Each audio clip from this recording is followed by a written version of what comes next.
Students, कैसे हैं आप सभी? आई होप अच्छे होंगे। तो क्लास 12 का ऑर्गेनिक केमिस्ट्री का जो फर्स्ट चैप्टर था हमारा हेलो एल्केन, आज हम लोग उसका सेकेंड लेक्चर लेकर के आए हैं। और आज की क्लास में हम लोग देखने वाले हैं नोमेनक्लेचर ऑफ हेलो एल्केन, ठीक है, और हेलो बेंजीन भी कह सकते हैं। और उसके बाद method of preparation of halo alkane देखेंगे आज के क्लास में। तो चलिए, नोमेनक्लेचर में दो सिस्टम है आपके पास। एक कॉमन सिस्टम है, common name,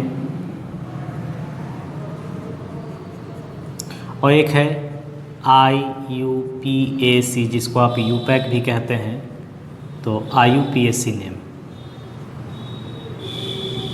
common name and IUPAC name, ठीक है। देखिएगा, कॉमन नेम में हम लोग क्या करते हैं, पहले एल्किल ग्रुप का नाम लिखते हैं, उसके बाद हैलाइड लिखते हैं। हैलाइड कौन होंगे?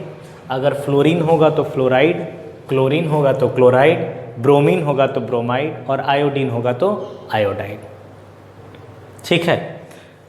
IUPAC में हम लोग क्या करते हैं, पहले हैलो लिखते हैं और उसके बाद इसमें हम लोग क्या जोड़ देते हैं, एल्केन। हैलो में हम लोग क्या ऐड करते हैं, एल्केन। हैलो क्या हो सकता है हमारा? फ्लोरीन होगा तो फ्लोरो, क्लोरीन होगा तो क्लोरो, ब्रोमीन के लिए ब्रोमो, और आयोडीन के लिए आयोडो, ठीक है। अच्छा, कॉमन नेम में अगर डाई हैलो कंपाउंड्स हैं, डाई हैलो कंपाउंड्स हैं, किनके लिए? डाई हैलो कंपाउंड के लिए। तो एक वर्ड हम लोग यूज़ करते हैं, एल्काइलिन। पहले एल्काइलिन, दो क्लोरीन है तो alkylene chloride, ethylene chloride, methylene chloride, इस तरीके से। और कॉमन नेम में एक और चीज़ क्या हम लोग वर्ड यूज़ करते हैं, एन यूज़ करते हैं, किसके लिए? नॉर्मल के लिए। उसके बाद एस या फिर सेक यूज़ करते हैं हम लोग, किसके लिए? सेकेंडरी के लिए, सेकेंडरी के लिए। और टी या टर्ट यूज़ करते हैं हम लोग टर्शियरी के लिए, ठीक है ना। टी या फिर टर्ट हम लोग किसके लिए यूज़ करते हैं? टर्शियरी के लिए। तो ये है कॉमन नेम में। IUPAC नेम में एल्केन का नोमेनक्लेचर आप लोग देखे होंगे। क्या करते हैं? सबसे पहले हम लोग लॉन्गेस्ट चेन सेलेक्ट करते हैं, लॉन्गेस्ट चेन सेलेक्ट करते हैं। उसके बाद हम लोग एक इंड से नंबरिंग करते हैं, नंबरिंग करेंगे। उसके बाद अल्फ़ाबेटिकली हम लोग, अल्फ़ाबेटिकली क्या करते हैं, हम लोग सब्स्टिट्यूएंट को लिखते हैं।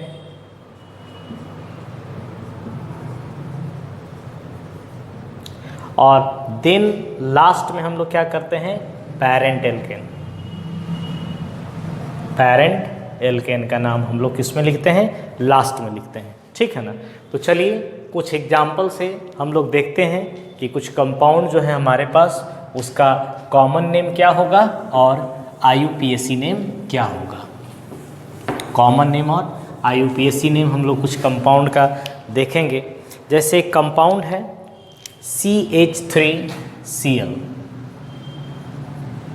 CH3Cl। एक तरफ हम लोग कॉमन नेम और एक तरफ IUPAC, यूपैक नेम, ठीक है। CH3Cl है तो कॉमन नेम में कैसे लिखेंगे? पहले एल्किल ग्रुप लिखते हैं। ये कौन सा एल्किल ग्रुप है? एक कार्बन का मेथिल, कौन सा हो गया हमारा? मेथिल। और इसी में हम लोग क्या जोड़ देंगे? Chloride, methyl chloride. IUPAC में हम लोग क्या करते हैं? पहले हैलो यूज़ करते हैं, तो हैलोजन की जगह यहाँ पे कौन दिख रहा है? क्लोरीन। तो क्लोरीन के लिए क्या यूज़ करोगे? क्लोरो। और उसके बाद एक कार्बन का एल्केन क्या कहलाता है? मीथेन। तो नाम क्या होगा इसका? क्लोरोमीथेन। मेरे ख्याल से सबसे इजी कंपाउंड है, कोई दिक्कत नहीं होना चाहिए। अगर कंपाउंड इस तरह से हो CH3 CH2 और तब Cl लगा हो, तब कैसे यूज़ करेंगे, कैसे नाम लिखेंगे कॉमन में? ये देखिए एथिल है, ये 2 कार्बन का एल्किल ग्रुप है, तो ये कौन सा है? Ethyl group. और एथिल में क्लोरीन लगा है तो हम लोग क्या कर देंगे? Ethyl chloride. ठीक। और IUPAC में लिखना होगा तो पहले हेलो को लिखना होगा। हेलो हमारा क्या है? क्लोरो। और उसके बाद क्या यूज़ करेंगे हम लोग? ईथेन। तो क्या हो जाएगा? Chloro ethane. उसी तरीके से यदि इस तरह का कुछ हो जाए CH3 CH3 और इस जगह पर ब्रोमीन लग जाए, तब आप लोग इसका नेमिंग कैसे करेंगे? तो देखिएगा। अच्छा, यहाँ पे ठीक है, कोई दिक्कत नहीं, हम लोग नेक्स्ट एग्जाम्पल में ले लेंगे। अच्छा, एग्जाम्पल पहले ही उसको हम लोग कर देते हैं। CH2 इस जगह पे Br है। अब देखिए यहाँ पे आपको पोजीशन दिखाना होगा। 2 कार्बन में क्लोरीन यहाँ रहे या यहाँ रहे कोई फ़र्क नहीं पड़ता है, लेकिन इस जगह पे है तो पहले नंबर पर, और यहाँ आ जाएगा तो सेकंड नंबर पर। तो अब हमको क्या कर देना होगा? एक नंबरिंग कर लेना होगा सिंपली। ठीक है ना। अब ये क्या दिख रहा है आपको? प्रोपिल दिख रहा है। और कैसा प्रोपिल है? स्ट्रेट चेन है, मतलब नॉर्मल प्रोपिल है। तो N प्रोपिल हम लोग लगा देंगे आगे में, N प्रोपिल। और उसके बाद क्या लगाएंगे? Bromide, N propyl bromide. और IUPAC नाम जब आप लोग इसका लिखेंगे तो क्या लिखेंगे? पहले नंबर पर ब्रोमीन आया है तो पोजीशन के हिसाब से पहले सब्स्टिट्यूएंट को लिखेंगे। तो 1 ब्रोमो, पहले नंबर पर ब्रोमीन है, 1 ब्रोमो और 3 कार्बन का एल्केन है, तो क्या कहोगे? 1 ब्रोमो प्रोपेन। ठीक है ना। 3 के लिए क्या यूज़ करते हैं हम लोग? प्रोप। तो ये क्या हो जाएगा? प्रोपेन हो जाएगा। अगर कार्बन ऐसा रहे, कंपाउंड हमारे पास इस तरह का रहे, CH3 CH3 और ब्रोमीन यहाँ पे लग जाए, तब आप क्या करेंगे? ये हमारा काउंटिंग होगा 1 2 3। किधर से भी कर लीजिए आप, लेफ्ट या राइट। तो जनरली हम लोग लेफ्ट टू राइट लिखते हैं, तो लेफ्ट से काउंटिंग कर रहे हैं। अब आप इस स्ट्रक्चर को देखे होंगे, ये कैसा स्ट्रक्चर है? तो इस तरीके का CH3 CH, देख लीजिएगा CH3 और यहाँ पे ब्रोमीन है। जब भी इस तरह का स्ट्रक्चर आता है तो इसको हम लोग क्या कहते हैं? आइसो।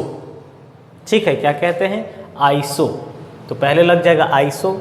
3 कार्बन है तो प्रोपिल, तो ये हो गया आइसोप्रोपिल। और ब्रोमीन लगा हुआ है तो क्या हो जाएगा? Bromide, isopropyl bromide. लेकिन जब IUPAC में लिखने चलेंगे तो क्या होगा? ये हमारा लॉन्गेस्ट चेन है, सेकेंड पर क्या आ गया? ब्रोमीन। तो क्या हो जाएगा? 2 ब्रोमो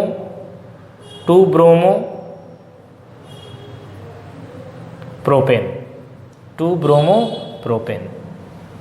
ठीक है, 2 ब्रोमो प्रोपेन। उसी तरीके से और भी एग्जाम्पल हम लोग देख लेते हैं।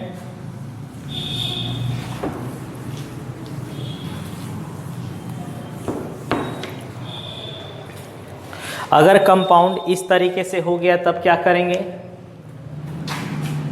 CH3 CH2 CH3 और यहाँ पर अगर ब्रोमीन आ गया तब क्या करेंगे? इसका IUPAC नाम क्या होगा? तो IUPAC नाम के लिए पहले इसको देखना होगा, ये क्या है हमारा। तो जब इसका स्ट्रक्चर आप लोग देखेंगे तो आपको क्या लगेगा कि यह जो है किस टाइप का स्ट्रक्चर बना रहा है? सेकेंडरी स्ट्रक्चर बना रहा है, जिससे हमारा देखिए इसको सेकेंडरी बोलते हैं। CH3 CH2 CH और यहाँ CH3 है और इधर कोई ग्रुप जुड़ा हुआ है, दोनों क्या है? सेम। इस तरह का जो स्ट्रक्चर आता है वो क्या कहलाता है? सेकेंडरी सेक। तो क्या यूज़ करोगे वर्ड? कॉमन नेम में सेक आगे यूज़ कर देंगे। ठीक है, आगे में क्या यूज़ कर देंगे? सेक। और उसके बाद क्या? 4 कार्बन का है तो ब्यूटिल, सेक ब्यूटिल। और ब्रोमीन जुड़ा हुआ है तो क्या यूज़ करेंगे आप? ब्रोमाइड। ये हो गया कॉमन नेम। IUPAC नेम में अगर जाएंगे तो काउंटिंग इस एंड से करेंगे तो थर्ड नंबर पे ग्रुप मिल रहा है, और इधर से करेंगे तो सेकंड नंबर पर, तो पहले ग्रुप आना चाहिए, तो 1 2 3 और 4 इस तरीके से नंबरिंग कर लेंगे और लिख देंगे। 2 नंबर पर हमारा ब्रोमीन है तो ब्रोमो, और उसके बाद लास्ट में क्या लगा देंगे, ब्यूटेन। तो ये हो गया IUPAC नेम और ये हो गया कॉमन नेम। अब चलिए थोड़ा सा अगले कंपाउंड के तरफ चलते हैं। इस तरह से अगर कंपाउंड दे दिया CH3 CH3 CH3 और यहाँ पे आयोडीन अगर लगा हुआ है, ठीक है ना, इस जगह पे क्या लगा है, आयोडीन लगा हुआ है, तब आप लोग इसका नेमिंग कैसे करेंगे, कैसे हम लोग नेमिंग करेंगे, तो देखिएगा जब आप देखेंगे इस तरह का कौन सा स्ट्रक्चर कहलाता है हमारा, टर्ट, तो क्या यूज़ कर लेंगे, T या फिर TERT, कुछ भी यूज़ कर सकते हैं। 1 2 3 4, ठीक है, कितने लोग हैं, 4 लोग हैं, तो टर्ट ब्यूटील हो जाएगा, टर्ट ब्यूटील। और उसके बाद क्या है, आयोडाइड। ये हो गया कॉमन नेम। IUPAC नेम में क्या होगा, आपको लॉन्गेस्ट चेन सेलेक्ट करना होगा, नंबरिंग करना होगा 2 यहाँ पे, और ये कितना 3। अब दूसरे नंबर पर आयोडो है और मेथिल ग्रुप है, पहले कौन आता है, M या I, तो I पहले आता है, तो इसको पहले लिखेंगे हम लोग 2 आयोडो, फिर हाइफन का इस्तेमाल करेंगे, और फिर कितने नंबर पर है हमारा, मेथिल, सेकेंड पर ही, तो 2 मेथिल, और उसके बाद 3 कार्बन का चेन हमको बना, तो 3 कार्बन का चेन क्या कहलाएगा, प्रोपेन कहलाएगा। तो ये हुआ IUPAC नेमिंग, और ऊपर वाला क्या है, कॉमन नाम इसका है।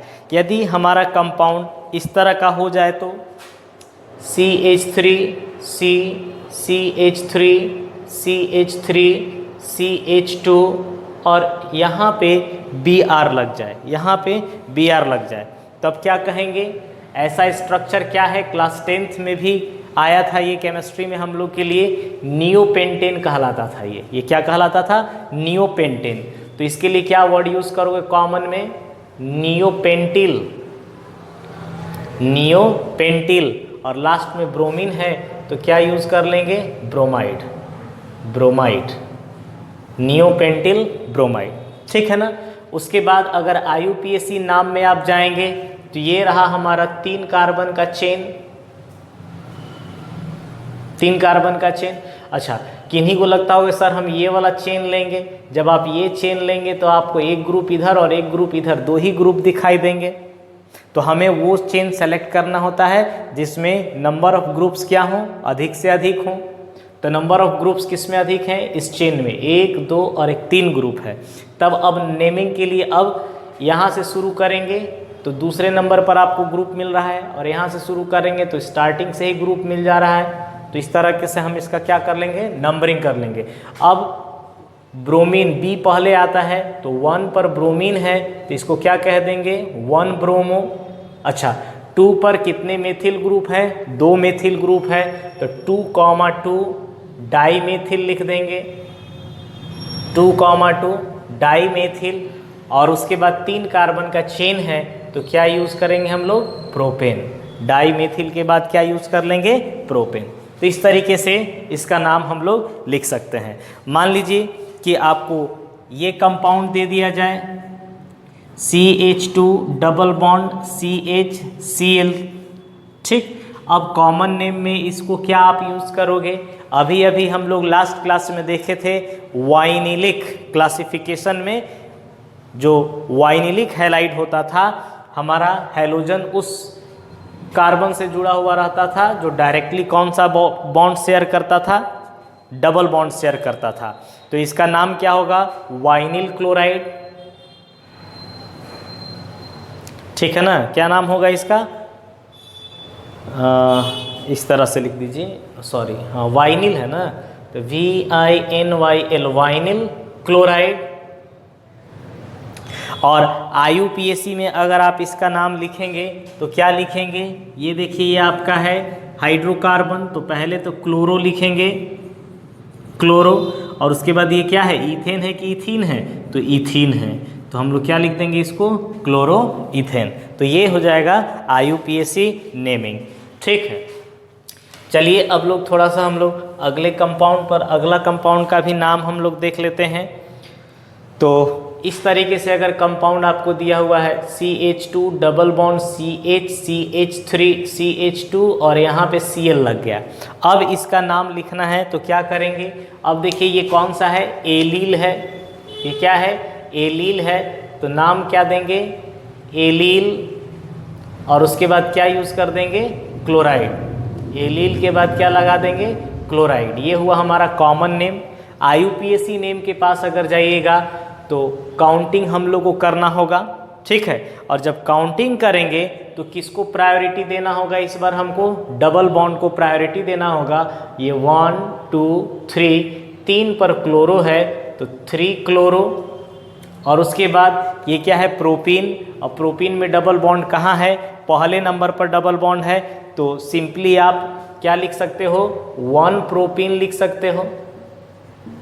1 प्रोपीन, क्या पता चल रहा है, पहले नंबर पर क्या है हमारा, डबल बॉन्ड। अगर 1 नहीं भी लिखते, केवल प्रोपीन भी लिख देते, तो भी हमारा बोध किसका होता, कि पहले नंबर पर ही डबल बॉन्ड है। वैसे भी प्रोपीन में किधर से भी डबल बॉन्ड आ जाए, हम लोग को डबल बॉन्ड को प्रायोरिटी अगर देना है तो डबल बॉन्ड हमेशा किस नंबर पर आएगा, फर्स्ट नंबर पर ही आएगा।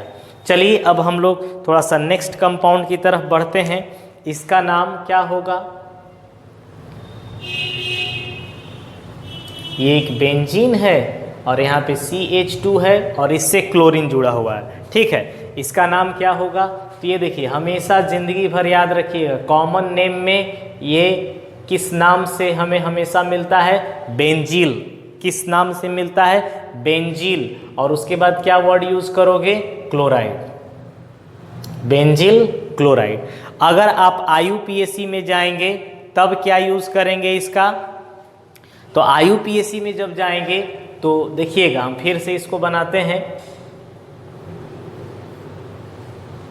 CH2 और Cl, ये हमारा मेन ग्रुप होगा, इसके साथ क्लोरीन जुड़ा हुआ और इसके साथ ये कौन सा ग्रुप कहलाता है, फेनिल। क्या कहलाता है, फेनिल। ठीक है, तो नेमिंग कैसे होगा, क्लोरो,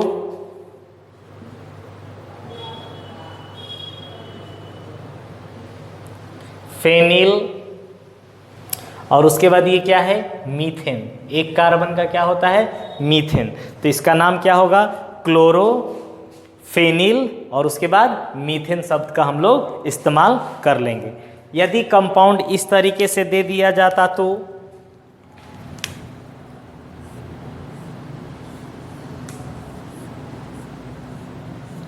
यहाँ CH3 हो जाता और इस जगह पर Cl लग जाता, तब नेमिंग हम लोग कैसे करते, तो ये देखिए ये क्या होता है, टोलुइन होता है, सब क्लास 11th में पढ़ना था, ये क्या कहलाता है, टोलुइन। ठीक है ना, ये क्या कहलाता है हमारा, टोलुइन। ठीक, अब इस टोलुइन के लिए, इस पोजीशन के लिए ये पोजीशन होता है ऑर्थो, ये होता है मेटा, ये होता है पारा, ये होता है मेटा, और ये क्या होता है, ortho.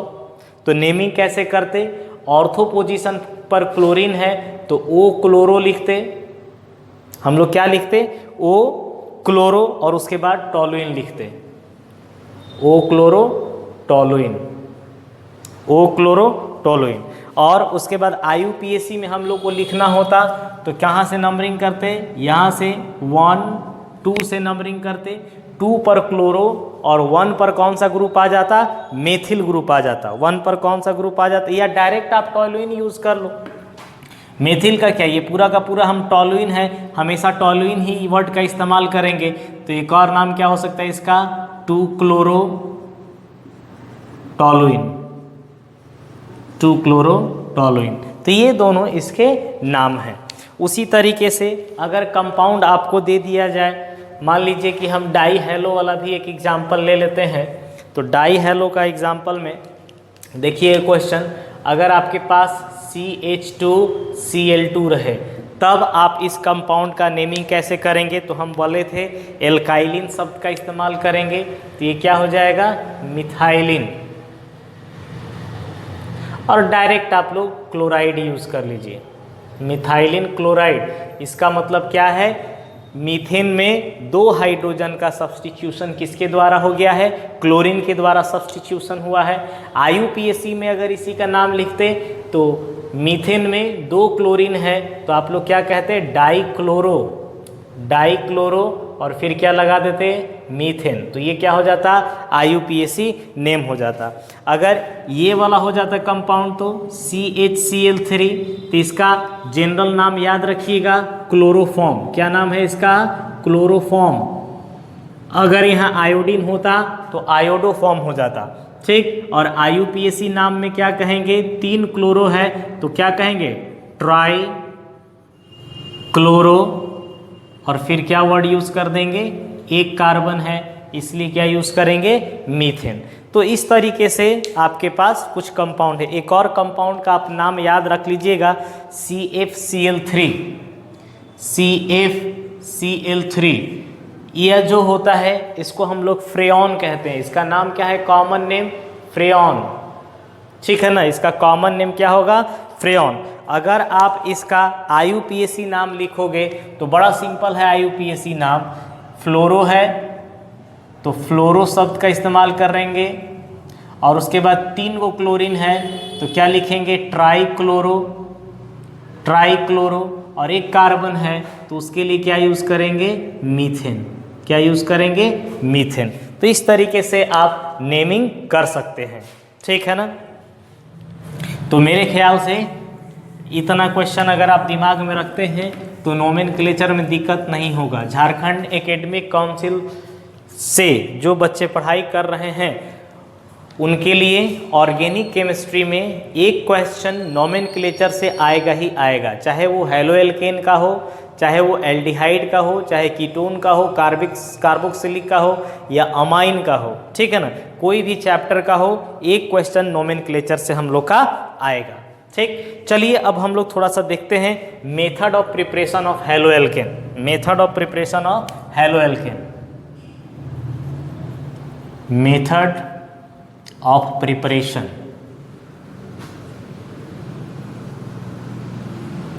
Of halo alkane. Halo alkane बनाने का तरीका हम लोग देखने चल रहे हैं। तो सबसे पहला तरीका है हम लोग का फ्रॉम एल्केन। सबसे पहला तरीका जो हम लोग यूज़ कर रहे हैं वह क्या है, एल्केन से। फ्रॉम एल्केन हम लोग किससे हेलो एल्केन बनाने चल रहे हैं, एल्केन से, ठीक है। एल्केन से हेलो एल्केन कैसे बनाएंगे, या तो साइक्लिक एल्केन हो या फिर असाइक्लिक एल्केन हो, दोनों में से कोई भी तरह का एल्केन अगर आपके पास है, साइक्लिक हो या असाइक्लिक हो, आप क्या कर सकते हैं, उसका सब्स्टिट्यूशन आप हैलोजन से कर सकते हैं। क्या कर सकते हैं हम लोग, उसका सब्स्टिट्यूशन किसके द्वारा कर सकते हैं, हैलोजन से कर सकते हैं, ठीक है ना। तो साइक्लिक और acyclic hydrocarbon can be chlorinated और ब्रोमिनेटेड, ठीक है ना, in the presence of ultraviolet light, in the presence of ultraviolet light, या फिर विजिबल लाइट कह सकते हैं आप। तो क्या कहोगे, साइक्लिक और असाइक्लिक एल्केन्स, या हाइड्रोकार्बन डायरेक्ट लिख दीजिए, hydrocarbons can be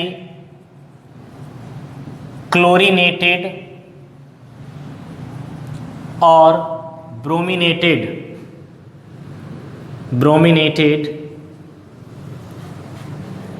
in the presence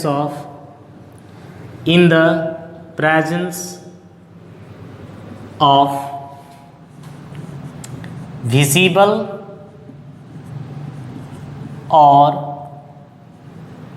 UV ultraviolet light, ठीक है।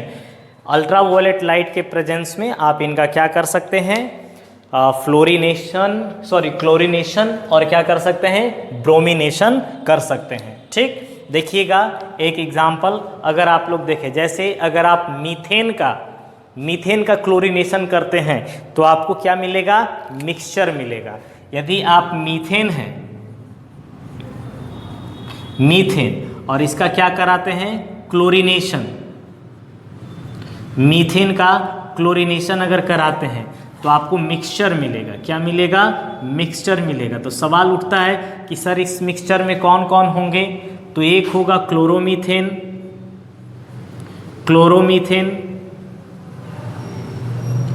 दूसरा होगा डाइक्लोरोमीथेन,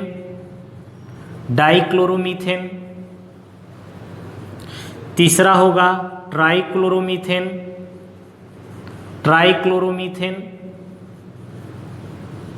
ये क्लास 10th का भी रिएक्शन है। और चौथा होगा, ट्राई के बाद क्या होता है, टेट्रा ना, टेट्राक्लोरोमीथेन। तो ये सबों का हमारे पास क्या होगा, मिक्सचर होगा। चलिए हम लोग रिएक्शन देखते हैं कि कैसे हम लोग के पास मिक्सचर निकल करके आता है। उसके बाद मैकेनिज्म भी देखेंगे कि किस मैकेनिज्म से काम होता है। तो ये फ्री रेडिकल मैकेनिज्म से काम होता है। देखिएगा, यदि आपके पास CH4 है और आप क्लोरीन के साथ रिएक्शन कराए हैं और क्या दे दिए हैं, मान लीजिए आप एनर्जी दिए हैं, लाइट एनर्जी, तो H हम लोग लिख देते हैं। तो सबसे पहले एक हाइड्रोजन जो है एक क्लोरीन के साथ मान लीजिए चला जाता है, तो एक हाइड्रोजन का जगह खाली होगा, वहाँ क्लोरीन आएगा और साथ में क्या बन जाएगा, HCl बन जाएगा। अब यह जो बना CH3Cl, ये फिर से क्लोरीन के साथ रिएक्शन करके और क्या बना देता है, CH2Cl2, और फिर से क्या बनाता है, HCl बनाता है।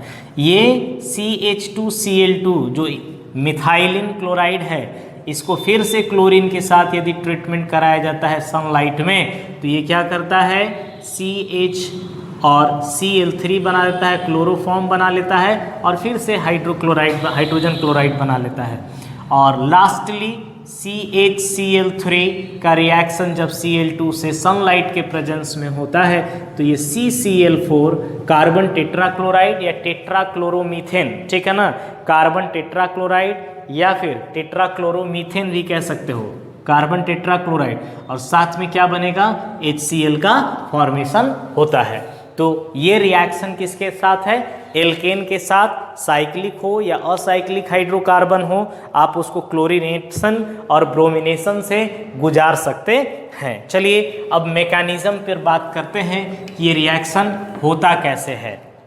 ठीक है, हम लोग किसकी बात करते हैं, इसका मैकेनिज्म की। मैकेनिज्म है ना, मैकेनिज्म किसके थ्रू होता है, ये फ्री रेडिकल, मतलब फ्री रेडिकल बनेगा और उसके बाद हमारा काम आगे बढ़ेगा। तो देखिएगा, सबसे पहला चीज, क्लोरीन और क्लोरीन जो है एक पेयर ऑफ इलेक्ट्रॉन शेयर करके एक साथ थे, और जब इनको सनलाइट मिला, मतलब क्या मिला, हीट मिला। क्या मिला इनको, हीट मिला। तो ये फ्री रेडिकल हमारे पास तैयार हो गए, दो क्लोरीन जो है फ्री रेडिकल के रूप में आ गए। अब अगला स्टेप में क्या होता है, एक फ्री रेडिकल जो है वह मीथेन के साथ इंटरैक्ट करता है। किसके साथ इंटरैक्ट करता है, मीथेन के साथ, और इसके एक हाइड्रोजन के साथ ये क्या बना लेता है, HCl बना लेता है, और एक फ्री रेडिकल हमारे पास तैयार होता है। वह कौन सा है, मेथिल फ्री रेडिकल। कौन सा है, मेथिल फ्री रेडिकल। क्या कह सकते हैं आप इसको, methyl free radical, methyl free radical, है ना, मेथिल फ्री रेडिकल का फॉर्मेशन होता है।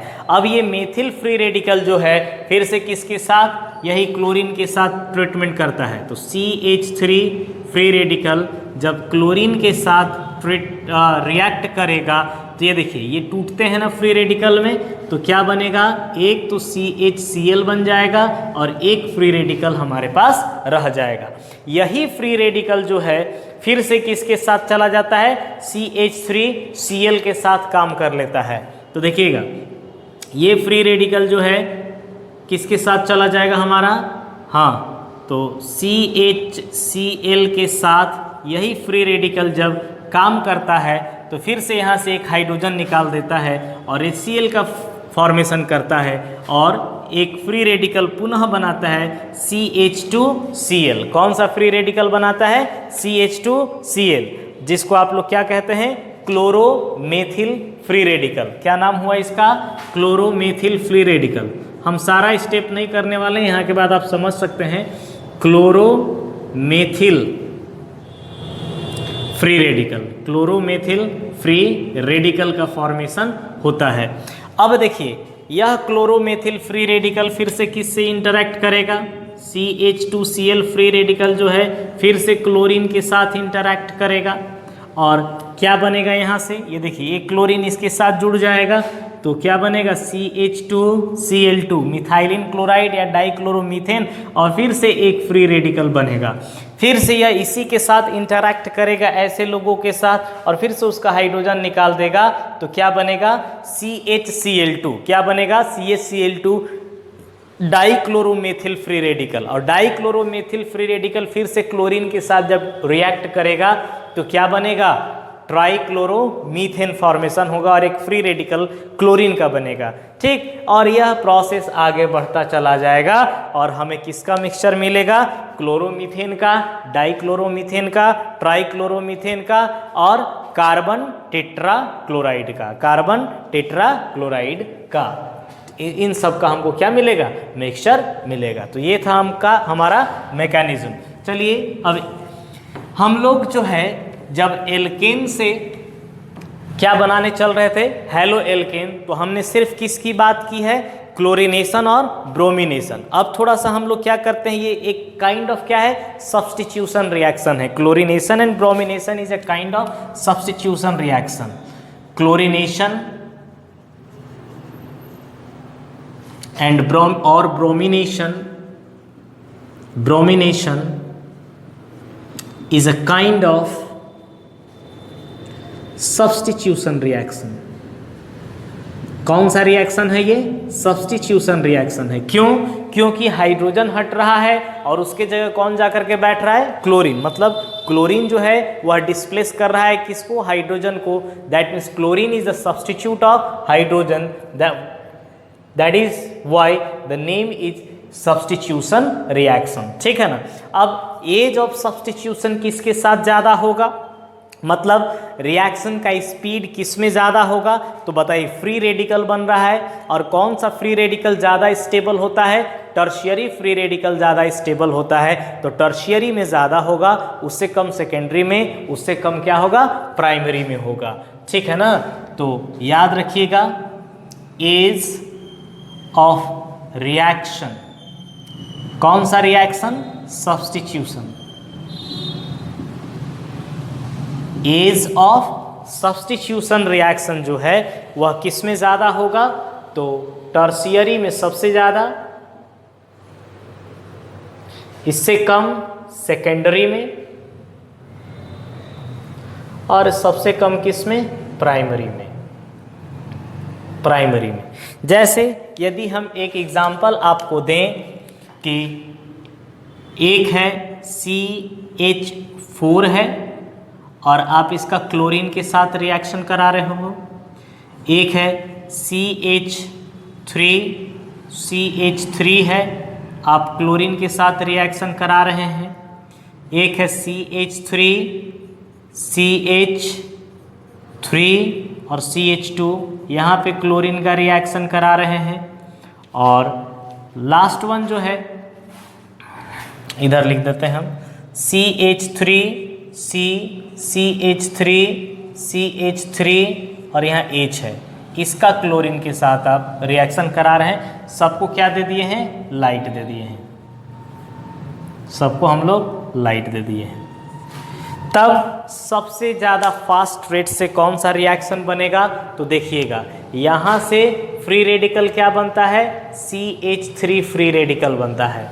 यहाँ से फ्री रेडिकल क्या बनेगा? CH3 CH2 और ये फ्री रेडिकल बनेगा। यहाँ से फ्री रेडिकल क्या बनेगा? तो सर CH3 CH CH3 ये फ्री रेडिकल तैयार होगा। और इस जगह से जो फ्री रेडिकल बनेगा वो CH3 CH3 CH3 ये फ्री रेडिकल तैयार होगा। ठीक, ये तो नॉर्मल हो गया हमारा, सबसे स्लोएस्ट में चला जाएगा वो। ये देखिए आप 1 डिग्री फ्री रेडिकल है, दैट मीन्स प्राइमरी। ये 2 डिग्री फ्री रेडिकल है क्योंकि जिस कार्बन के पास बॉन्ड टूटा है, जहाँ पे एक इलेक्ट्रॉन है सिर्फ, वह 2 कार्बन से जुड़ा हुआ है। और ये कितना डिग्री है? 3 डिग्री। ठीक है ना, कितना डिग्री? 3 डिग्री।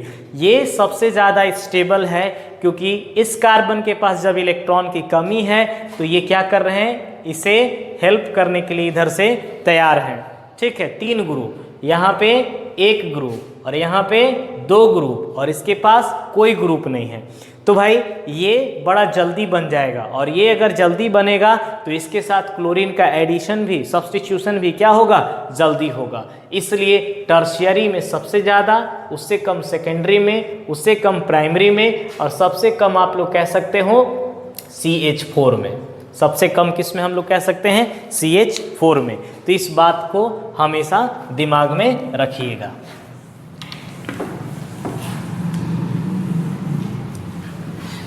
चलिए अब एक एग्जाम्पल हम लोग देखते हैं। मान लीजिएगा कि आपके पास ये क्वेश्चन दे दिया CH3 CH2 और CH3, ठीक है, और इसका रिएक्शन क्लोरीन के साथ कराया गया है और सनलाइट दिया गया है।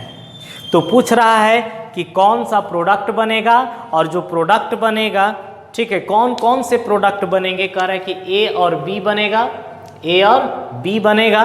ठीक है, A और B जब बनेगा तो मतलब 2 हेलो एल्केन बनेंगे। सीधा सीधा कितने हेलो एल्केन बनेंगे? 2 हेलो एल्केन बनेंगे।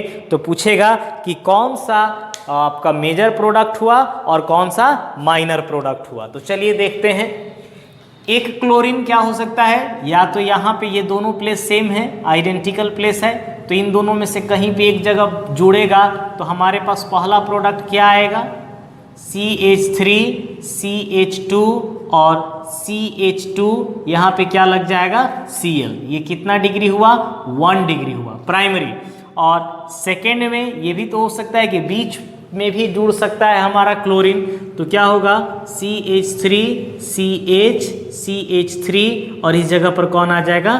क्लोरीन आ जाएगा। तो आप देख सकते हैं कि जिस कार्बन से हमारा क्लोरीन जुड़ा हुआ है वो अदर 2 कार्बन से जुड़ा हुआ है, मतलब ये कितना है? 2 डिग्री।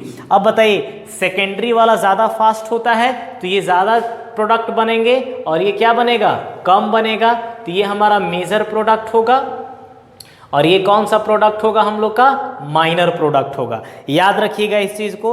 ये जो है 52% बनता है और ये 48% इसका फॉर्मेशन होता है। ठीक है, वैल्यू आप लोगों को डेटा रटने की आवश्यकता नहीं है, बस इतना आप दिमाग में रखिएगा कि कौन सा हमारा मेजर प्रोडक्ट बनेगा और कौन सा हमारा माइनर प्रोडक्ट बनेगा।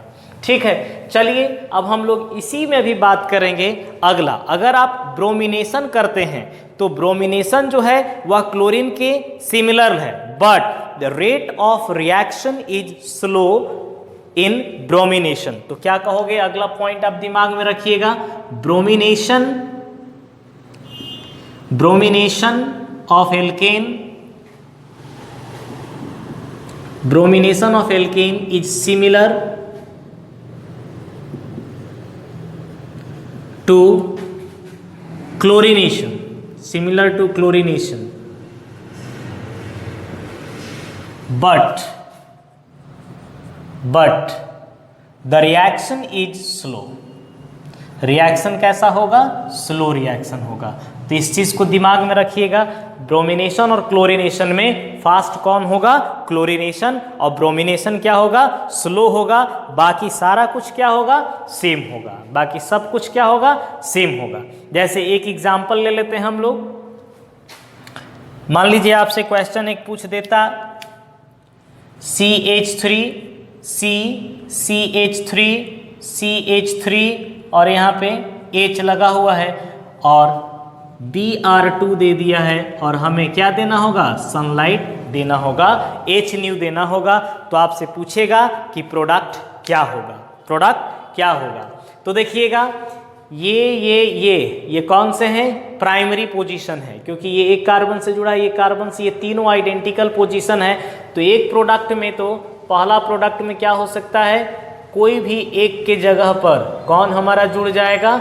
ब्रोमीन जुड़ जाएगा, CH2, और मान लीजिए इस जगह ब्रोमीन जुड़ गया। और दूसरा प्रोडक्ट क्या हो सकता है? ये कौन सा कितना डिग्री हुआ बाबू? 1 डिग्री हुआ। अब ये हाइड्रोजन का अगर डिस्प्लेसमेंट होता, सब्स्टिट्यूशन होता, तब क्या होता? CH3 यहाँ पे CH3 और ब्रोमीन हमारा इस जगह पे जुड़ता है। ये कितना डिग्री है? 3 डिग्री। टर्शियरी का रेट क्या होगा? ज़्यादा होगा किससे? सेकेंडरी से। तो ये जो है यह 99% बनता है, और इसका बनने का रेट क्या होता है? 1%। टर्शियरी के रेस्पेक्ट में प्राइमरी जो है उसका रेट क्या होता है? बहुत बहुत कम होता है। उसके बाद फ्लोरोहाइड्रोकार्बन जो है उसको हम लोग डायरेक्टली प्रिपेयर्ड नहीं कर सकते हैं इस तरह से फ्लोरिनेशन से। फ्लोरोहाइड्रोकार्बन का डायरेक्ट फ्लोरिनेशन हम लोग डायरेक्ट फ्लोरिनेशन मेथड से नहीं बना पाते हैं, क्योंकि रिएक्शन जो है वो एक्सप्लोसिव है। इसलिए हम लोग क्या करते हैं? क्लोरोएल्केन का, किसके साथ? क्लोरोएल्केन का, जैसे ठीक है ना, क्लोरोएल्केन का ट्रीटमेंट हम लोग किसके साथ करा देते हैं? मर्क्यूरस फ्लोराइड के साथ करा देते हैं। या एल्किल क्लोराइड का ट्रीटमेंट किसके साथ कराते हैं? Mercurous fluoride Hg2F2। तो नेक्स्ट बात याद रखिएगा, direct chlorination is not possible because the reaction is explosive. Direct fluorination is not possible because the reaction is explosive। ठीक है। और जब रिएक्शन एक्सप्लोसिव है तब हम लोग क्या करते हैं? एल्किल क्लोराइड का रिएक्शन किसके साथ कराते हैं? मर्क्यूरस फ्लोराइड के साथ कराते हैं। तो इसका सॉल्यूशन क्या है? इसका उपाय क्या है? हम लोग क्या कराते हैं? एल्किल क्लोराइड का रिएक्शन कराते हैं किसके साथ? मर्क्यूरस फ्लोराइड के साथ। ठीक है, देखिएगा कैसे रिएक्शन होता होगा। जैसे हमारे पास CH3Cl है और इसका रिएक्शन हम लोग किसके साथ कराते हैं? Hg2F2 के साथ। ठीक है, Hg2F2 के साथ रिएक्शन कराते हैं तो हमारा क्या बनता है? CH3F बनेगा। क्लोरीन की जगह कौन जुड़ जाएगा? हमारा फ्लोरीन जुड़ जाएगा। और साथ में क्या बनेगा? Hg2Cl2 का फॉर्मेशन होगा। अब देखिए 2 क्लोरीन यहाँ चाहिए तो ये कितना देना होगा? 2, और ये भी कितना बनेगा? 2। रिएक्शन का बैलेंसिंग हम लोग जानते हैं। ठीक है, उसी तरीके से आयोडीनेशन जो है वह रिवर्सिबल नेचर का होता है। आयोडीनेशन की जब बात करेंगे तो क्या होता है? रिवर्सिबल नेचर का। तो अगला पॉइंट हम लोग देखने चलते हैं, iodination reaction. Iodination of alkane is reversible. Iodination of alkane is reversible. और जब अगर रिवर्सिबल है तो हमको प्रोडक्ट मिल पाएगा क्या? जैसे ही रिएक्टेंट से प्रोडक्ट बनेगा, प्रोडक्ट तुरंत किस में कन्वर्ट हो जाएगा? रिएक्टेंट में कन्वर्ट हो जाएगा। तब हम लोग को दिक्कत होने लगती है। कैसा रिएक्शन उसमें होता है? मान लीजिए आप एल्किल किसका? एल्केन का ना, हाँ सॉरी, एल्केन का रिएक्शन आप किसके साथ कराते हो? I2 के साथ कराते हो। तो क्या बनता है? Ri बनता है, और क्या बनता है? HI बनता है। और ये रिएक्शन फिर से क्या हो जाता है? बैक गियर में चला जाता है। तो रिएक्शन क्या है? रिवर्सिबल। तो इसको हम लोग दूर करने के लिए इसका सॉल्यूशन क्या है कि स्ट्रॉन्ग ऑक्सीडाइजिंग एजेंट का हम लोग इस्तेमाल करते हैं, जैसे आयोडिक एसिड या फिर नाइट्रिक एसिड। ठीक है, HiO3 या फिर HNO3, नाइट्रिक एसिड या आयोडिक एसिड। और ये क्या करता है आयोडिक एसिड? ये HI को खाने का काम कर देता है, HI को क्या कर देता है, डिस्ट्रॉय कर देता है। तो इसका सॉल्यूशन क्या है, उपाय क्या है, तो we use strong oxidizing agent कौन सा, आयोडिक एसिड HiO3 या फिर नाइट्रिक एसिड HNO3, जो क्या करता है, विच डिस्ट्रॉय HI को डिस्ट्रॉय कर देता है। और जब एक बार हमारा HI खत्म हो जाएगा इस रिएक्शन से, तो RI अकेला बच जाएगा और रिएक्शन रिवर्सिबल में नहीं जाएगा। तो देखिएगा कैसे रिएक्शन होता है। ये जो आयोडिक एसिड है हम लोग का HiO3 प्लस HI, ये दोनों जब रिएक्ट करते हैं तो आयोडीन बन जाता है। क्या बन जाता है, आयोडीन बन जाता है और H2O का फॉर्मेशन हो जाता है। आप रिएक्शन को बैलेंस कर सकते हैं इस तरीके से, ठीक है। 5 यहाँ आयोडीन, 1 यहाँ पे। तो ये हुआ सिंपल, हम लोग एल्केन से हेलो एल्केन बनाए हैं। आज के क्लास में इतना ही हम लोग देखते हैं। अगले क्लास में हम लोग देखेंगे कि एल्कीन से हेलो एल्केन कैसे बनाएंगे, ठीक है ना। एल्कीन से भी 2 तरीका है, एक HX जोड़ते हैं जिसमें आपको मार्कोनिकव और एंटी मार्कोनिकव रूल का आवश्यकता पड़ेगा। तो आप लोग एक बार क्लास 11th में मार्कोनिकव और एंटी मार्कोनिकव रूल को रिवाइज कर लीजिएगा। उसके बाद एडिशन ऑफ हैलोजन हम लोग देखेंगे, फिर अल्कोहल से हम लोग बनाएंगे। किससे बनाएंगे, अल्कोहल से बनाएंगे, और कुछ नाम वाले भी हम लोग रिएक्शन देखेंगे, और उसके बाद थोड़ा सा physical property and then chemical reaction की बात करेंगे। किसका, हेलो एल्केन का, ठीक है। तो आज के लिए इतना ही, ठीक है। हाँ।